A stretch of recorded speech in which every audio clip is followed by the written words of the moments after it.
Yes. Mhm. Good. That's right, we got nine. Morning. Morning. We just got it this weekend. Still Got mine like 2 figuring weeks it ago. Did you get any response to your ad? This is my birthday Yeah. present to myself. Yeah, I've probably got too many people now. Yeah, That's good. That's good. Some of them won't Still make, learning. you know, some of Somebody- them, yeah. Always will. Yeah. Oh, I should just say I could help out on Saturdays. Actually, I've got a good crew for Saturday, surprisingly, okay. so, yeah. Weekend Yeah, people. yeah. Good. Like copying each other. Heidi went all out. What'd you do? Yeah, I had a birthday and I decided that I don't really care what people think, so I'm gonna do what I want to my head. It's my hair. Or I just say it's my Easter colors. I think it looks nice. Thank you. Short. There'll be more to come. More hair and more Same More colors. color. All right, let's call the Public Health and Human Services Board meeting to order. It's April 17th, 2018.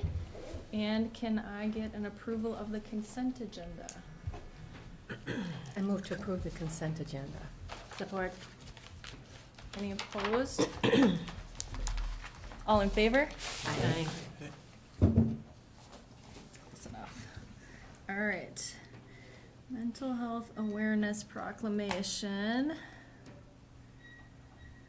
We will start with, for those of you watching, May is Mental Health Awareness Month. You can go to northlandhealthyminds.com, I believe it is, and check out the events that are going on. We have a proclamation for May. The proclamation is, whereas mental health is part of overall health, and whereas mental health helps to sustain an individual's thought process, relationships, productivity, and ability to adapt to change or face adversity. And whereas mental illness adversely affects those abilities and often is life-threatening in nature.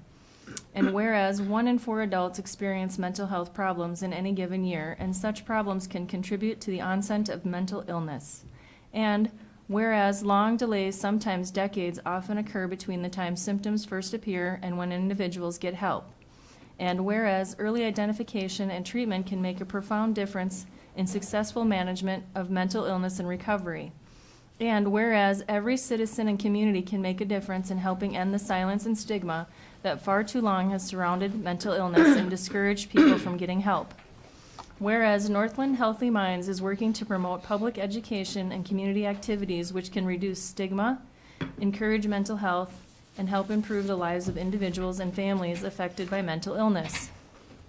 Now therefore be it resolved, I, Heidi Dukirk, of County Public Health and Human Services Board Chair, do hereby proclaim the month of May 2018 as Mental Health Awareness Month in Cook County to increase public understanding of the importance of mental health and to promote identification and treatment of mental illness.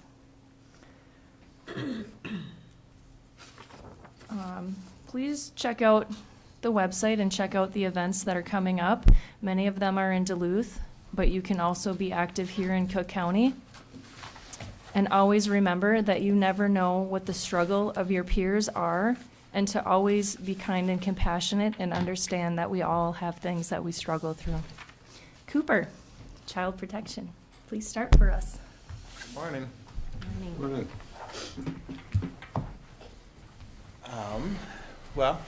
My name's Cooper Turnus. I'm a social worker with the county. I am part of the child and family team.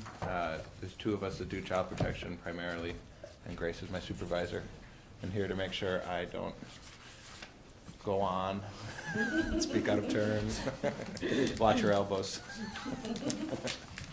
So here's what I'm going to say. I want to introduce myself and our team and what we do, how we try to do it, and give some real basic facts about maltreatment in Minnesota, and give a few different myths about child abuse and child protection, and share some facts that I thought were interesting related to those. So as you guys know, because it was proclaimed last month, April is National Child Abuse Prevention Month, and we're trying to raise some awareness about child abuse and what we can do to prevent it. we've broken, in our understanding of child abuse, that we've kind of broken it down into 3 categories. There's physical child abuse, or sexual abuse. Those are kind of in the same category. There's psychological maltreatment, and then there's just neglect. And it's not just neglect. Neglect happens more often than any of the other ones and can have real serious consequences for kids. Some of those consequences can be long-lasting. They can manifest physically, psychologically, behaviorally, social in different people's relationships. And I don't know a lot about this, but we're learning more about how it manifests biologically in changes in kids' bodies as they grow up, from a DNA level all the way up. So that'll be interesting to present to you in 20 years, what we know about Thank that. you. I'll look forward to that. Yeah. So here's our team. Allison McIntyre's my boss's boss. She's our director. Grace is my supervisor. Heidi Akins is our intake worker. So any reports that come in or people that don't know which social worker to call, they get funneled to her. And then she kind of knows and connects people. And if it can be dealt with quickly, she will deal with it. She's an indispensable part of our team.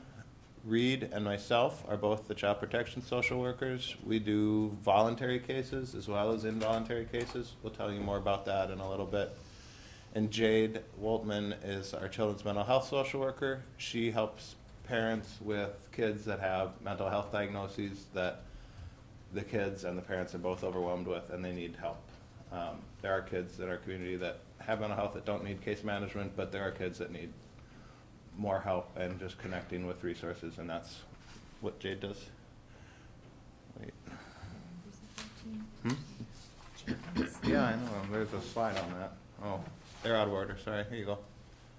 Nope, that's the wrong button, that's why. Where's James? Sorry, everyone. Okay, I'm gonna use words. Coming soon, I have a slide in front of me that you can't see. James Zimmer was hired to be our adult mental health social worker, and right now Grace is filling that role as well as hers, so she's very busy. But we're excited to have James. He's a local, grew up here, and he's coming back after a long absence, and we think he's gonna be a really good fit, so. Awesome. Here's what we do. This is the most basic. Certainly, if you have questions, shout them out. But we get reports from mandated reporters that come in about suspicions they have or odd things they've seen. And we screen them according to the state guidelines, which means we're trying to decide whether we have the responsibility to become involved and investigate or assess something, and then we would move on towards making a determination as to whether abuse happened or and making a safety plan to try to prevent it. So that's the second bullet point. The third point is in that whole process, we're trying to support families and the children, specifically the children in those families, to stay safe. So a lot of times that's not us coming in and telling people what to do, but that's listening to them and hearing what they think is going well and trying to find ways to support them doing more of what's going well and reduce things that aren't going well or take out aggravating factor. Here are some buzzwords that we actually find to be pretty helpful. As far as what we're doing, everything is about the child, really staying focused on them and their safety and their best interests. We have a legal responsibility to do that, but we also, when we're trying to assess a family, that's our primary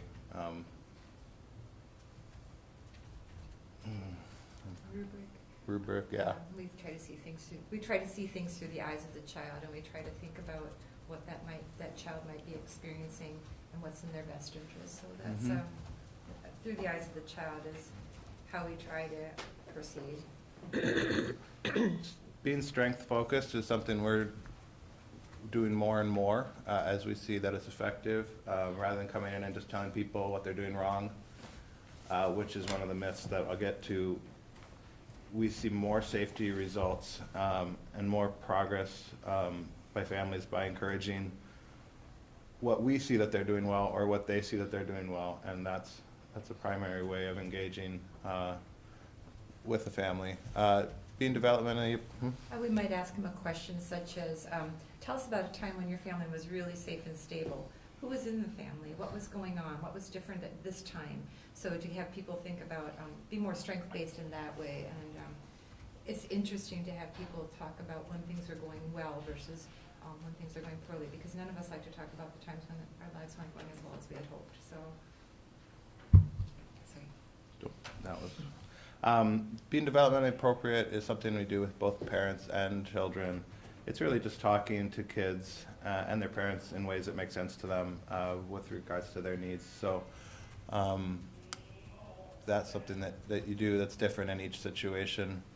Being trauma-informed is understanding that many of our clients, probably most of them, and maybe most of us, have suffered traumatic experiences, and that we as a provider in this relationship are responsible for being sensitive to that fact and knowing that a lot of behavior is based on a reaction to some of those traumatic experiences. That doesn't excuse it, but it helps us understand what's going on. And with respect to being culturally sensitive, specifically with Grand Portage, all of our reports that we get regarding child maltreatment or abuse that involve anyone that lives on the res or that is or might be a band member, we call Roger Linehan at Grand Portage Human Services, and he gets his team together, and we all, usually over speakerphone, screen the reports together. So we use the same state guidelines and that helps because they know a lot more than we do often. So, and helps us be culturally sensitive. And if we go out to a home in Grand Portage, they've asked us to always have them go with us, and that has really been a help for us. So that's the way that we collaborate together. Basic facts about maltreatment in Minnesota. This slide represents the child maltreatment reports in Minnesota for 2017. So you can read. I think one of the things, just to comment on this slide, is that one of the things is that what gets a lot of attention is things that happen more infrequently, and I think a lot of times people like looking at alleged threats of injury or physical abuse, egregious harm. A lot of times that makes the newspaper, and that's what everybody thinks of when they think of child abuse. But there's a lot of work that needs to be done in these other areas. Mm-hmm.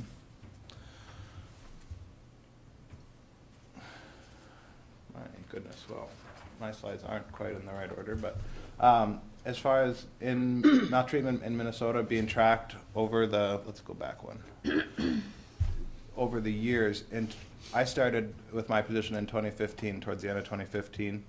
Between 2015 and 2016, there's a 25% increase statewide in child protection reports, and therefore also cases that were screened in. In Cook County, there was a 42% increase. That was a hard year. That was part of the reason that you were asked to approve Reed Schmidt's position and having another child protection social worker, which I very much appreciate. We're able to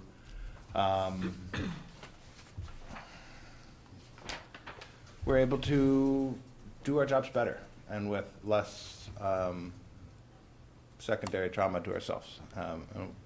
Reed's been a great addition to the team, and having that depth is and foreseeably necessary.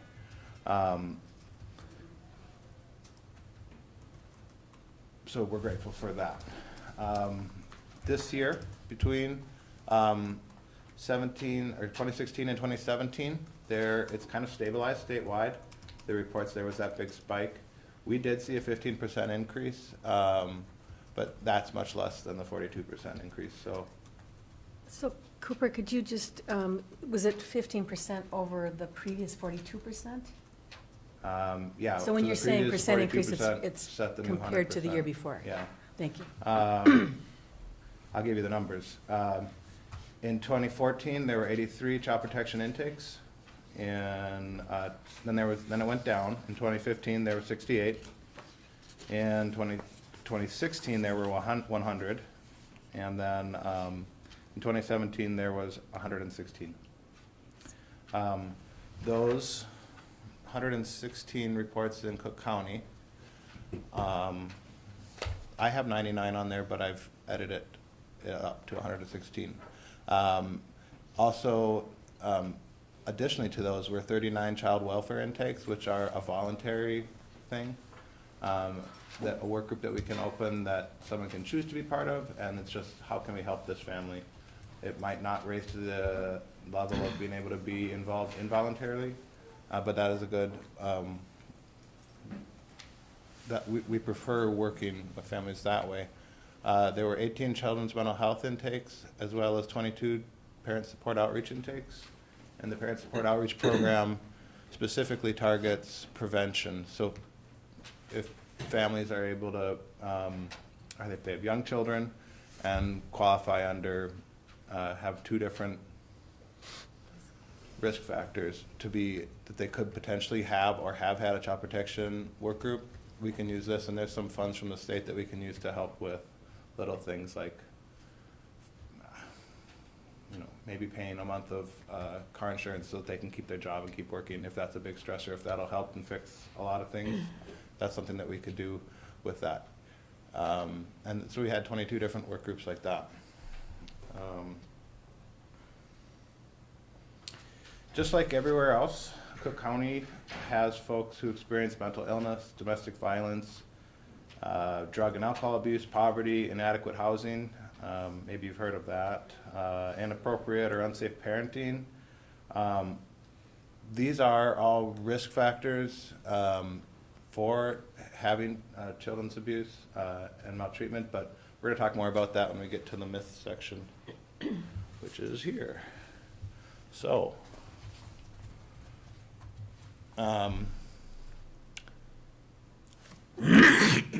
this is the big one that we get and kind of feel like we're fighting every day, that if child protection's involved, we're going to come in and take kids away. We don't do that very often, and we prefer and work very hard not to. The majority, as it says there, the majority of families that we work with, the kids stay in the home, and we work, and that's the majority of our work, is figuring out how to make that happen and feel that we're comfortable with that. That parent-child relationship is so important to the children's development that interrupting it has consequences for the kids. So we'll use things like in-home services or safety plans to help prevent that. Things like parent training or coaching, asking people to participate in individual or family therapy, referrals to substance abuse treatment, or the different kind of material supports like MFIP, SNAP, and the different programs the county administers. When it is necessary to remove a child from his parents or caregivers, this is only done in a time of crisis, and we try to move quickly to bring in the kids back and always have a plan in place to do that. We also consult with the parents and say, where would you like your kids to go? It's not, we aren't ripping kids away. We'll say to mom or dad, like, where does the child feel safe? Where do they feel comfortable? Who would you like your child to be with? And we really try to keep that transparent and non-punitive as possible. And it's a lot less traumatic for the kids if they're asked to go stay at their grandparents' house rather than Stranger some house. state orphanage that doesn't even exist anymore. So, Yes. but that's what people think we're going to do or feel emotionally that we're going to do, because we are working with big emotions and big, the things people love most in their life. So, can we predict which kids will be maltreated based on risk factors? You hear us talk about those as people are trying to analyze the data that we collect. or that's collected about the cases. The short answer is no, we can't do that. That said, we can learn some things from that. The prevailing family conditions associated with maltreatment reports are mental illness, domestic violence, drug and alcohol abuse, poverty. Those are some of the things I talked about earlier that we have in Cook County. It's important to note that while many of the cases, or most of the cases we have, involve these different aspects, those weakly predict the likelihood of maltreatment. For example, maltreatment is more common with families who are in poverty, but than among other families. But the majority of parents with lower incomes do not maltreat their children. So trying to destigmatize some of these things is also something we spend a lot of effort doing. That said, this is less true for domestic violence and the abuse of meth. We're finding domestic violence, their studies show this has a really dramatic impact on kids. Just witnessing it, knowing that it's going on in the house, even if it's not happening right in front of them, this messes with how they understand relating to other people. And also, we're finding with the opioid epidemic and in our county meth, meth really makes it hard to be a safe parent. There are big ups and downs and not a lot of control in those periods, and it's so addictive and destructive of health that we find that when there is meth involved, we're very concerned about the children. More so than if there's poverty involved. So, back. When these risk factors are present, there are protective factors that we can, or families often have already built in, but these are the things that we would try to build in. There are 4 categories of these protective factors. Parental social connections, so whether parents are going to the YMCA or taking their kids to the YMCA, or they go to church and they've got friends or family there, those are all things that we try to build back around this family and almost use like a cast to help the family heal in a way that we know the kids are going to be safe if we can really pack in enough family or friends or community groups around that. Increasing the parents' knowledge of child development and parenting through the use of the Early Childhood Ed program at ISD 166. Also, the clinic's doing a really great job with their education programs on parenting. So we'll encourage people to take part in that. The concrete supports that the county administers as far as the PSOP, the Parent Support Outreach Program, SNAP, food stamps, MFIP benefits. And then helping the children learn about their own social, emotional competence through local therapists. HDC does a great job. They're right in the schools with kids, and they can meet with kids at school. Both HDC and Ascend are local agencies that meet with kids in the community as well through therapists, but also mental health practitioners. And the Sawtooth Mountain Clinic has also stepped up and increased their the availability of therapy in the county, which has really been fantastic for a lot of the kids. And these are things, again, that we'll use to help kids bounce back from some of the things they've seen or been part of.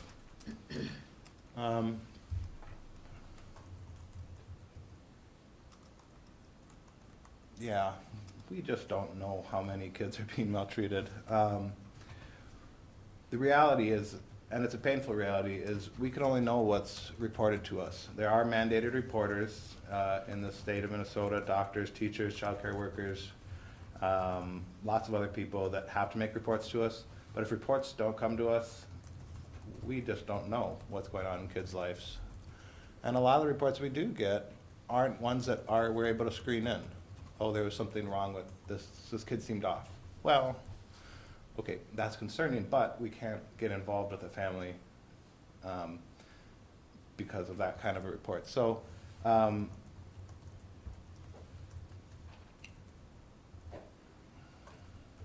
So yes, we can't know what we don't know, and we're often surprised and disappointed. And I think that's part of the secondary trauma too, is that we hope to anticipate, we hope to know, but we can't always know. And this is where the community can be so supportive in this work, is to make reports. And even though when somebody says this child seemed off, we have to think, did a designated caregiver make this child feel off? How harmful is that to a child? Is that atypical for this child? Maybe it's not the greatest report, but we're thankful for the report. We want to know about patterns, and we keep track of even screened out reports, so we're thankful. But we really need the community to let us know. And I know that there's all of us feel like we want to keep our family life private, but when it comes to the welfare of kids, we really appreciate and hope that people will trust us with that information so that we can screen the report properly. It's a challenge. So. There are studies outside of Child Protection Services, and there are estimates that 1 in 4 kids are exposed to some form of maltreatment. I don't have the data on what criteria they're using for that. I mean, every kid gets yelled at, and they don't like it, but I think they're talking about more than that.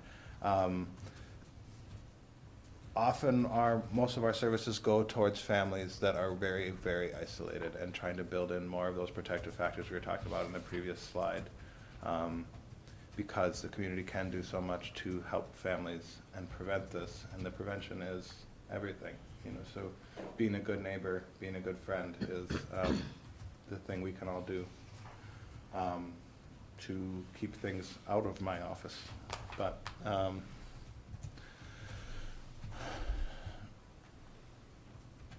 this makes sense if you don't think about it too hard, that if a kid's being abused, they're going to go tell someone. Of course. No, they don't. When you go back and talk to adults that have been the kid that was being abused, they don't want to go talk about it. They sometimes don't have the words to be able to talk about it due to developmental ability or trauma they've experienced, or coercion by the parent to say, don't you talk about this, this is a secret, and we don't talk about this. So how do we know about it? People are noticing things, that the kids have physical signs or their behavior changes dramatically in a short amount of time. Those are red flags that come up for us, because the kids don't usually tell us. There are a number of us on our team that have received the training to interview children, to encourage them to tell us in a way that's not coercive, and that's a whole separate talk. But we've received, very clear guidelines on how to do that. Again, this one makes sense if you don't think about it too hard, that abused kids hate their parents and want to get away from them. But kids just love their parents in almost all cases. And that's part of why the abuse hurts and damages them so much. The kids want to stay living with their parents in almost all situations, and what they really want is for the abuse to stop. Often, the parents also want better for their kids.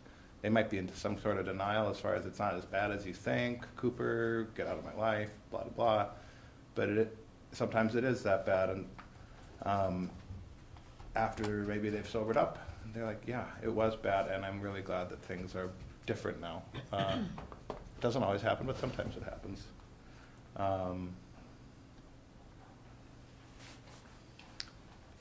Another truth underlying this myth that we work on and assume in all situations is that parents who are abusing their children love their kids the same way that we love our kids, and that you love your kids. They deal with their stress that comes with raising kids, or just life, or pressures in unacceptable and destructive ways that damages their kids, and trying to do some teaching or connecting with resources to help them relearn other ways to deal with those stresses is going to fix a lot of the problem, because they love their kids and they want the best for them. So that's a lot of what we try to find creative ways to do. Don't worry, I'm almost done. Kids with disabilities are less likely to be, because who wants to pick on a kid with disabilities, right? That, again, not only things that make sense until you think about it, those are the kids that can't talk back, that can't tell, that can't advocate for themselves sometimes.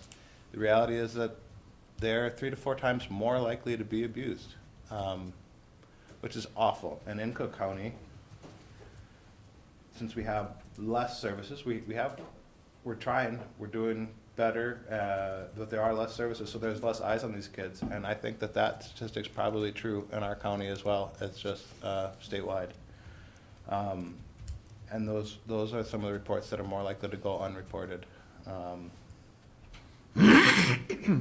But on a positive note, we're doing good work.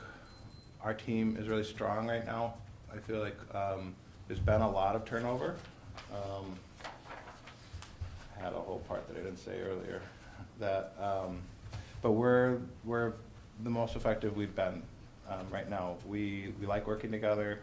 We communicate well. We have fun, and we support each other when one of us needs to be out of the office or when one of us is having a hard day, and we cover for each other and just make it work. We're a small team that is functioning well. It's hard work, but there are good days. And we just thank you for your attention to this and for your support of the work we're doing in public health and human services. Does anybody have questions for Cooper or comments? Jan? Thank you, Madam Chair. So you have good days. So there must be stories, and I know you can't share them, but I'm just asking if do you feel like you get closure, like you actually see a turning point in most of the cases that you see, or do you never really know because they're never reported again? I mean, do you ever feel satisfied that Living good in a work- small town has its ups and its downs. Yep. Very rarely do you never run into people again. Good point. I would say there are definitely some cases that I felt like that there was closure on. I think it's often a long time coming. And I might close with someone when I feel like they're on the trajectory to where they want to be, and I'm confident the kids aren't in danger anymore, but they might not be to the place where I feel super about it. But so there are definitely those cases, but not all of them. Thanks. Yeah. Carla? Well, I know how hard the work is, and I commend all of you, and I know the stress it takes on you. But I was curious as I read this in terms of statistics. When you have 99 children in child protection, if you went into a family and they were abusing Jane and not John, do you count both kids? Because ones may also be at risk. I mean, I just wondered how we gather our data. I think that's 99 reports. Yeah. So a report is the whole family. And so even though one person might be primarily reported about, it's a whole family system. So if we have 99 reports, that could represent, first of all, I just want to say, we don't know 100% of these are unduplicated numbers. We have no Right. way to do that except manually counting. Right. We've chosen not to do that. And, but 99 reports could be 2 kids per family, and let's say 20% were duplicated, we're still talking about a couple hundred kids. It's a lot. And those are the reports we receive. I know. So some of those are screened out. Yes, that's And then, but that was a way to provide some data as far as where we've been from year to year. The other question with that is, are you receiving any reports from the public? Not mandated, but Yes. good. Yep. Okay. Myron? Well, thanks so much for what you do, and all of you in social services. It's just, I know in my career I've seen a lot of great things happen, and you make it happen. It's sort of a lifeline for a lot of young people and families. I'm a possibilist. So in the possibilist world, you know, from your perspective, Cooper, or anyone else, what could we do as a community to make this work better? And not to say that what's happening is bad, but looking at the possibilities, and I'm not saying a perfect world at all, but, you know, are there some things we could do that, from your experience, any of you that say, okay, this would have impact? If you remember the analogy I made to a cast, having social groups like the YMCA or whatever club people are part of, or groups of friends that get together every week, or whatever it is, being a good neighbor. Those are the things that each person can do, and supporting families that are having a hard time, and not ignoring them, and just focusing on yourself. It's hard to imagine going back to a county without the YMCA. I mean, that's a huge place. Kids can go there and just hang out after school. I'm there all the time. Families are there all the time. So things like that Make a huge difference for families. I think are a lot. stress relievers. Yeah, I think breaking down isolation, anything we can do to break down isolation, be inclusive, reduce stigma. Again, going back to the Y, they're having Kids Day, Healthy Child Day this weekend. Great opportunity for kids and families just to come. Everybody's on an even playing field. I think that's a great thing to do. So You I don't even just- think about it, it's date night, where they have someone babysitting the kids at night, just so the parents can Is that be tonight? there. Yeah. Just, thank you. Good to know. We just had a Cook County Community YMCA meeting last night talking about, you know, we took an initiative and invested some money in having the after-school program start right after school, and swimming and so forth, and then having their own room, and, you know, and I know that there was a briefing last night on, you know, some of the behaviors that we can target, which are gonna be, to some extent, you know, interventions. And I think that, so it's another support system to you. What, I'm sorry, I have an interest in this as a citizen, not necessarily speaking so much as a commissioner, but I've often thought that if we could do more in childcare, we would have a positive impact. Do you see that? Or do we have some children that could be in childcare and getting some support, and/or the parents that are not in childcare? Because for whatever circumstances. That ebbs and flows right now. I mean, yes, there are people I can think of. Right now, there seems to be more coverage than the demand, but in another 3 months, that could flip on its head.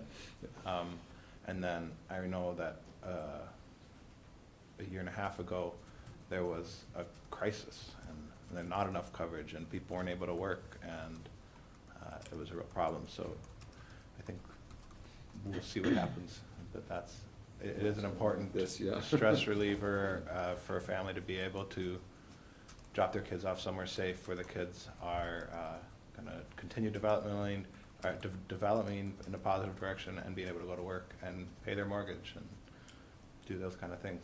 So. Are you done, Myron? Yes, thank you for your comments.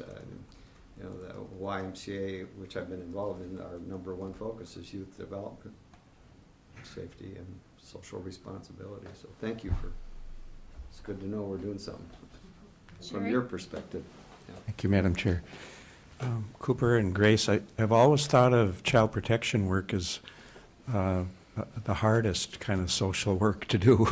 And the unpredictability, the difficulty of many of the clients. But I'm just wondering if you could give us an example of a day, whether it be a typical day or a day, in terms of how do you spend your time, or how do you deal with the various demands that suddenly appear?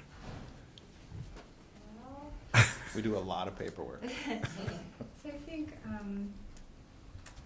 so we have timelines that we work with that are mandated by the state of Minnesota, and so I'm within, and then there's timelines within the timelines. But typically throughout the week, we'll get somewhere between, I don't know, 5 and 7 reports. And so a typical day might be a report comes in, so then we screen it, which means we meet as a team and we use the Minnesota Maltreatment Guidelines to see if the information that's being provided to us meets those criteria. And the reason we have to screen it is we want to be equitable and thoughtful about the decision. It's a big deal to make a determination that, yeah, we think we need to talk to this family and say, we're concerned about what's going on here. So we'll go through a screening. There's some detailed information that we gather. We might communicate with collaterals. We might communicate with Grand Portage, with law enforcement, depending on the event and the child. We might communicate with the county attorney. So that, or probation. You know, there's a lot of players. Then we'll say, okay, sounds like. Then we make a determination. Is this child at imminent risk, which requires a 24-hour response, or do we just need to assess the family so we can do, so that gives us 120 hours to respond. However, we have to figure out where the kid is and which parent are they with, and where are they in school today, and which school are they at. So there's a lot of information gathering, but that all clicks along pretty well for us. And then we decide, we assign the case, who's going to go out, who's going to see the child. Our rules state that we need to see the child either within 24 hours, depending on the level of harm, or 120 hours, and then we communicate with the parents.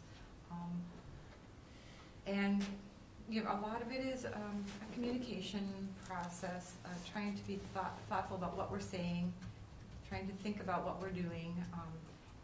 Although it's typical, every situation is new again, because there's always a new variable. There's always a new thing to think about. There's always a new learning from the previous family that this worked really well with this family. Let's try that again. Oh, that didn't work well with that family. So then somebody will go out to see that person. In the meantime, we've got open work groups, families that we're working with, and we might say, oh, we have to, somebody's, so-and-so's coming in for a UA, or we're doing case planning, or we need to visit that child, and so we just keep rolling along. We open new cases, and then our assessment period for families that are not, where there's not imminent risk of harm, is 45 days. And so in that 45-day assessment, we just gather information, what's going well, who are the support people in their life, what resources do they have.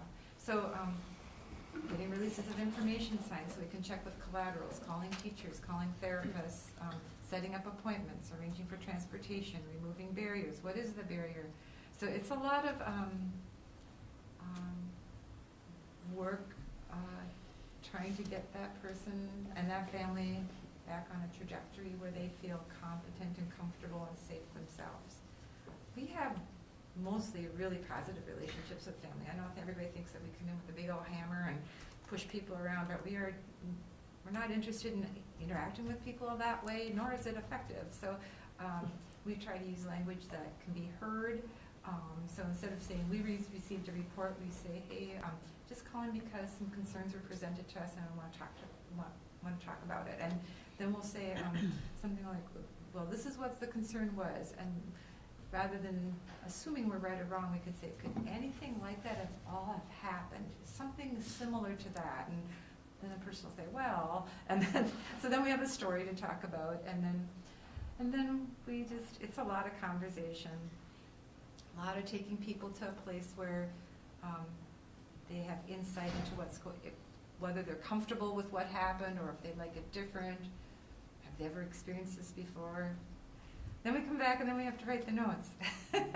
And that is we are really working on improving our timeliness there. You know, the goal is daily, but weekly is also important. And we have to write the notes, not only you know, if I'm working on something and I'm going to be out of the office, I have to make sure I write it well enough so that when I'm out of the office, Cooper can say, what the heck was Grace talking about here? So you have to communicate well. Plus, you have to be aware that perhaps this could become a legal document and this could be entered into evidence into court. So a lot of thinking. I think compassion fatigue is one thing we suffer from, but also decision-making fatigue. It is, you know, the decisions aren't like 100% yes and 0 no. It's a lot of like 51, 49, like, this way, okay. You know, it's hard. but satisfying because we do get feedback on a fairly regular basis that things are going well for people, and that we feel good about that. Even in the most complicated situations, we think back, but this child is safe now. So that's what we have to keep focusing on. It is a challenge, and I'm so thankful there's a system in place to address these needs. There was no, 50 years ago, there was no child protection laws. The laws for child protection really evolved out of the Humane Society for Animals. That's where they came from. So, we're so lucky to be living in a world where there are rules and supports and academics studying what goes well and teaching us and helping us. And then people like Cooper and Reed and Heidi, who are young and open-hearted and open-minded and who are going to carry this work on. So I'm really, really thankful for. Amidst the day, we might have a little food activity to de-stress a little bit, and walks around the block, and a lot of good support there. Thank you for doing this work and the attitude and the knowledge and skill you bring to it. Thank you. Ginny. Thank you, Madam Chair. Well, I just appreciate the report so much, and I appreciate the fact that everything in your particular area, Cooper and Grace, are well-staffed, and I think that's the important thing for the board to always consider.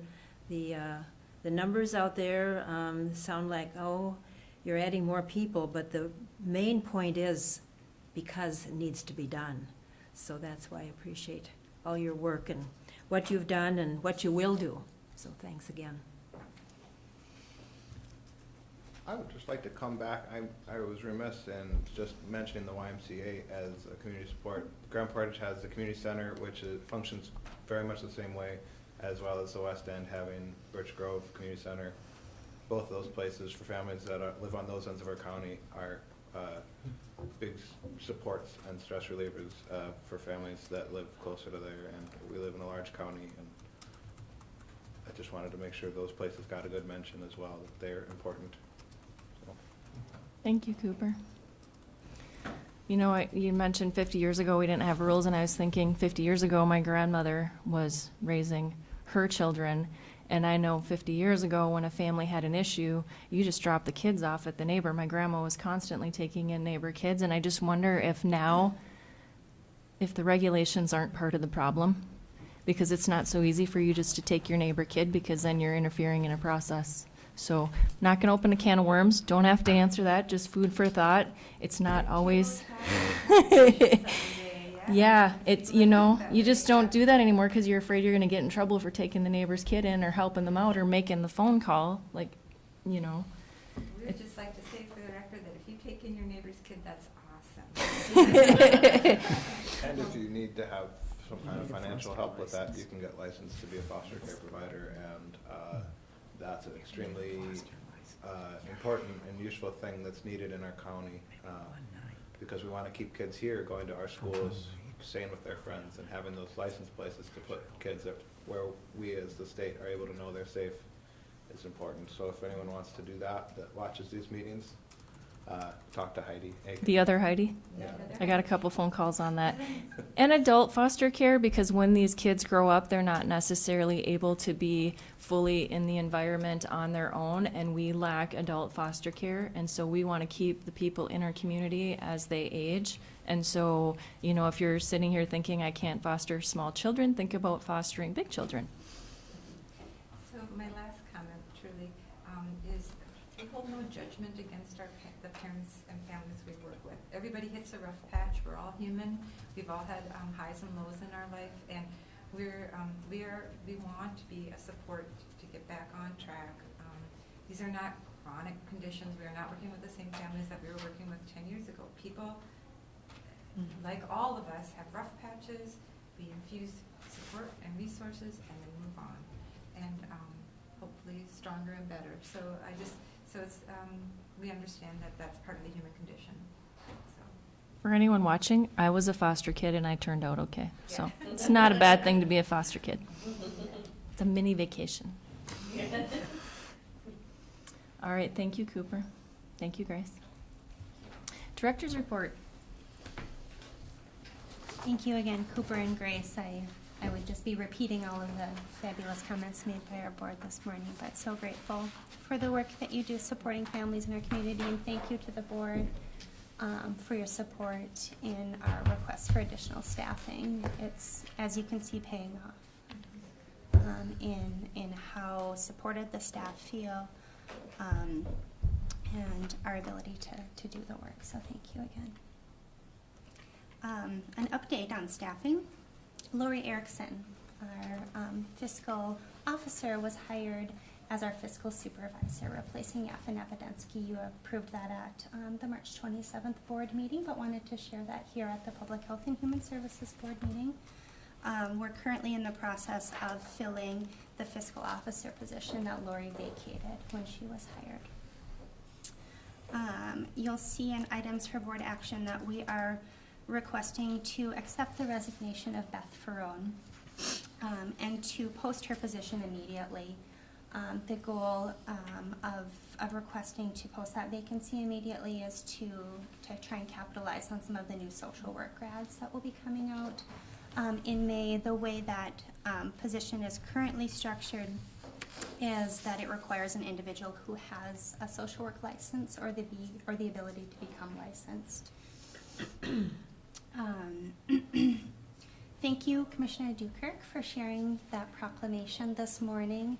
I brought some resources here to share and wanted to highlight these along with preparing for Mental Health Awareness Month. The Northland Healthy Minds is a partnership with MakeItOK.org. There are some great resources out on the website that we'll be sharing through our social media channels throughout the month of May to get the information out on some regional efforts to reduce mental illness stigma. Another important update I wanted to share is that Minnesota has a new crisis text line. And again, we'll be sharing this information, but this is text support for people who are experiencing a mental health crisis. And to speak to someone via text, you would text MN to 741741. Last month, we also discussed a bit about the Let's Talk campaign. This is, again, a regional initiative, the Region 3 Adult Mental Health Initiative. And this is a resource for 24-hour crisis mental health support. That phone number is 844-772-4724. Did the suicide awareness hotline get funding for another year? I believe so. Okay, Yes. that's another one to reach out to. Mm-hmm. Yep, so there's a national line, and then we have the state line as well, and the state is actually in the process of working with local communities, regional hubs to get to fund community-based groups to do that work. Thank you. Our community health assessment stakeholder group met on April 5th. The majority of this meeting was spent reviewing the results of the community survey. We had lots of discussion around access to nutrition programs.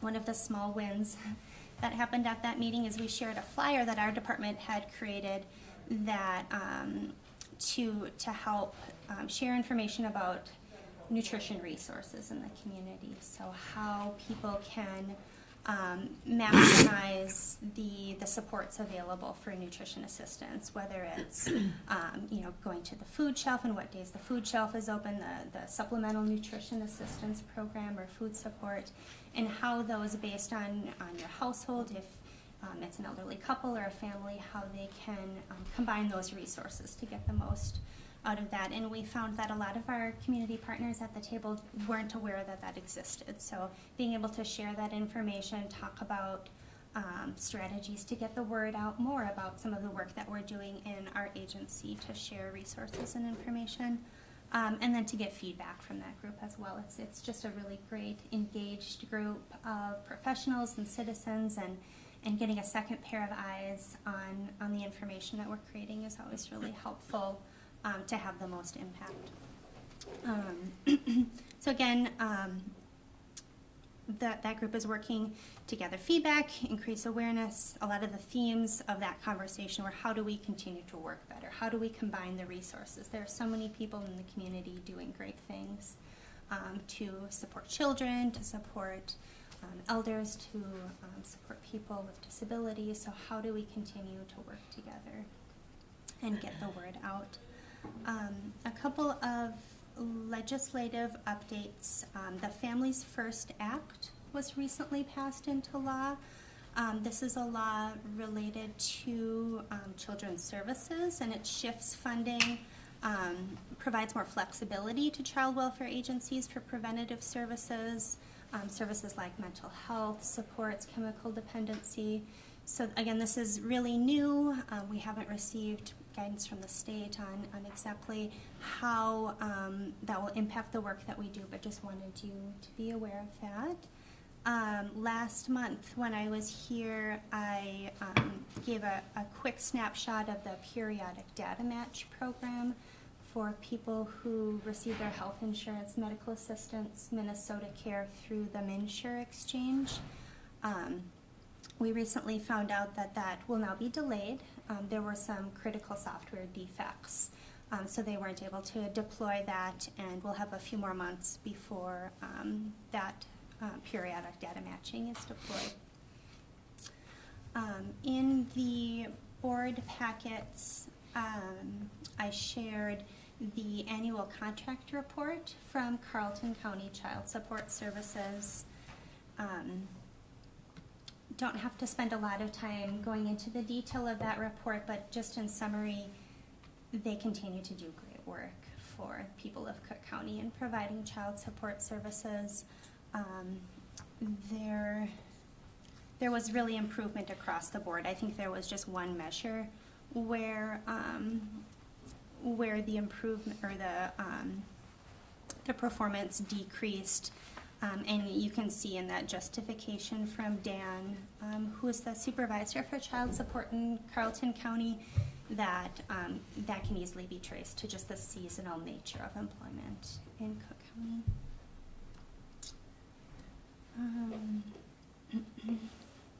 Also in your board packets were the preliminary year-end report and quarter-1 financial report.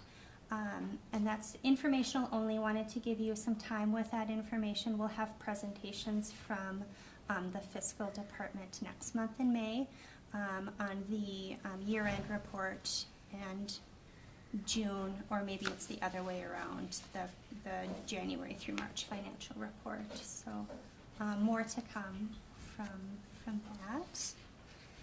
And those were all of my updates.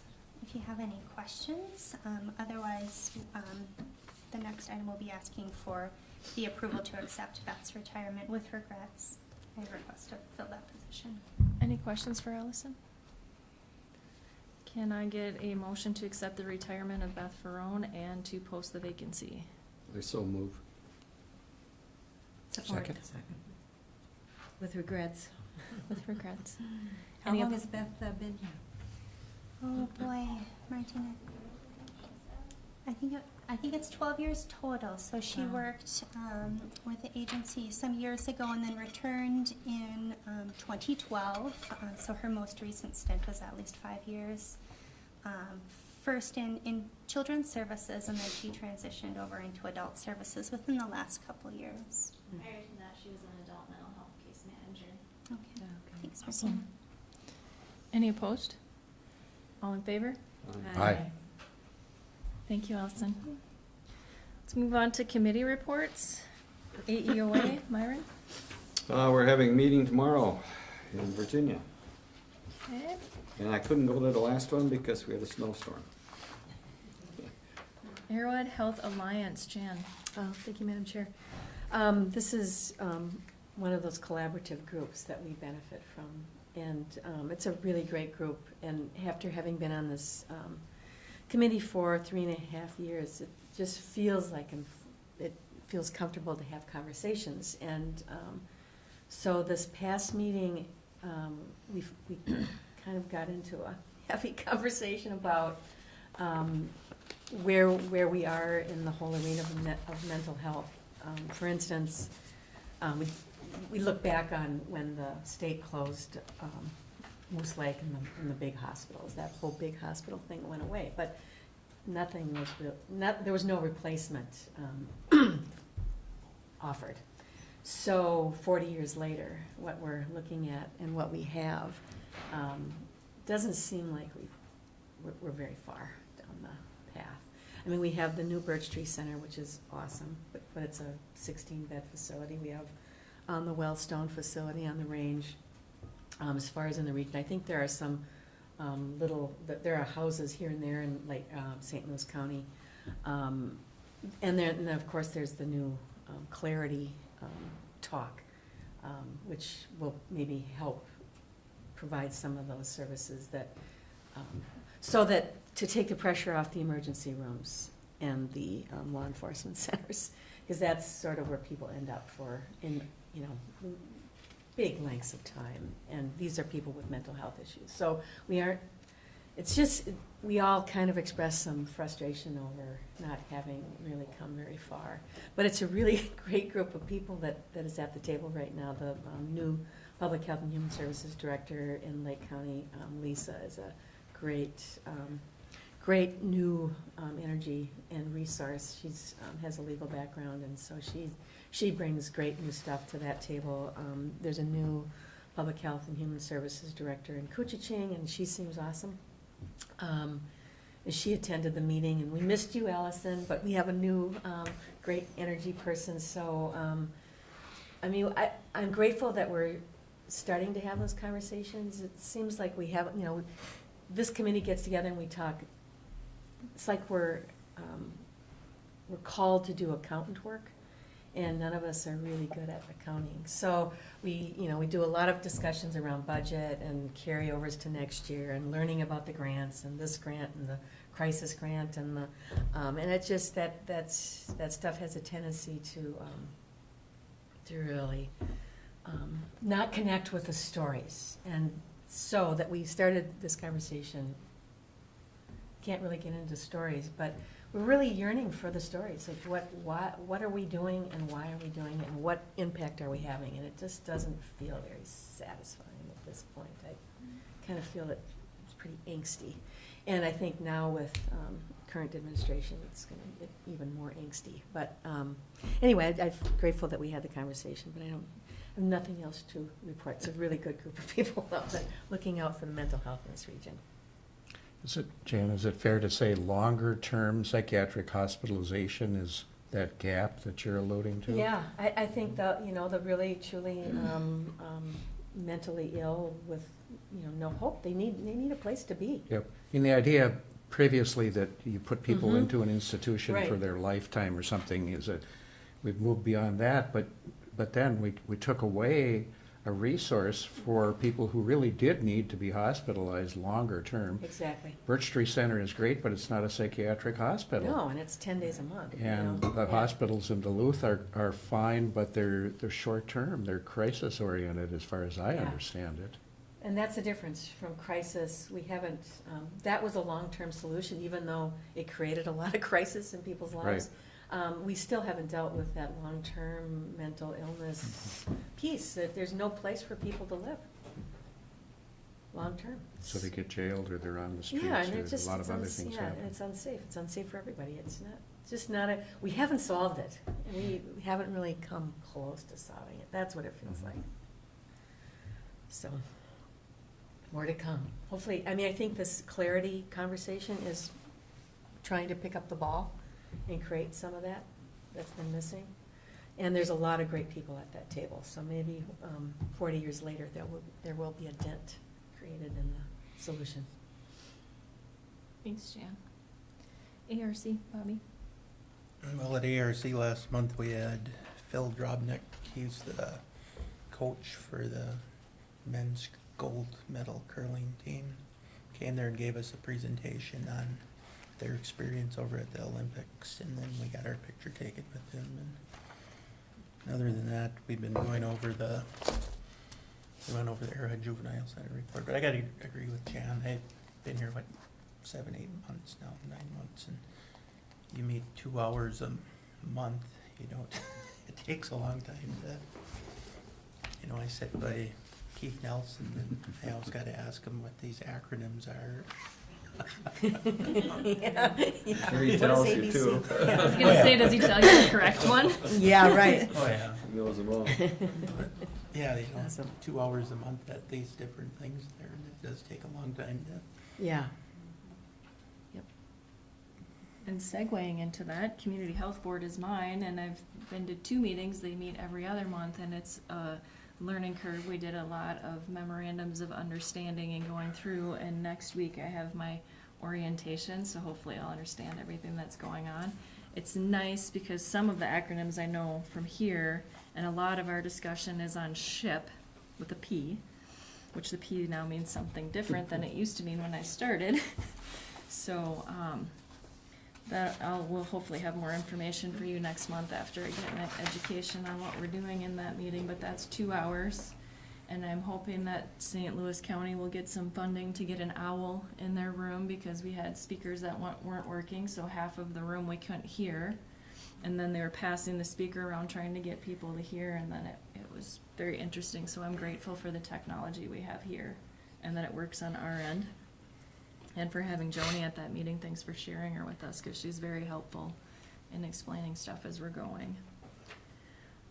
Public Health and Human Service Advisory, Carla and Jerry. Well, we didn't meet in April, but a number of us participated in the community health assessment meeting. So May. Healthcare Planning Committee, Ginny. I wasn't able to attend. And Jan, you weren't able to back that one up. No, Was the second? evidently not. Because I did not go. Madam sorry Chair, about I that. was at the healthcare planning meeting and can share a few updates from my memory. One of the biggest ones being that Cecilia Bloomquist has announced that she is leaving her position with HDC. She's moving for a new job in the Twin Cities, so that's a big loss for our community. Yeah. She's been a member of our Public Health and Human Services Advisory Committee, so excited for Cecilia, but sad to see her go. Yeah, she's a huge asset. Yeah. North Shore Collaborative, Jan. Thank you, Madam Chair. The North Shore Collaborative is another collaborative organization whose intention is to support families, and like the Y. It's a large group. It feels like a large group.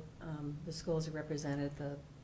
There's a person from corrections, HDC, Public Health, Human Services, county commissioners from each of the areas, and it's just Lake County.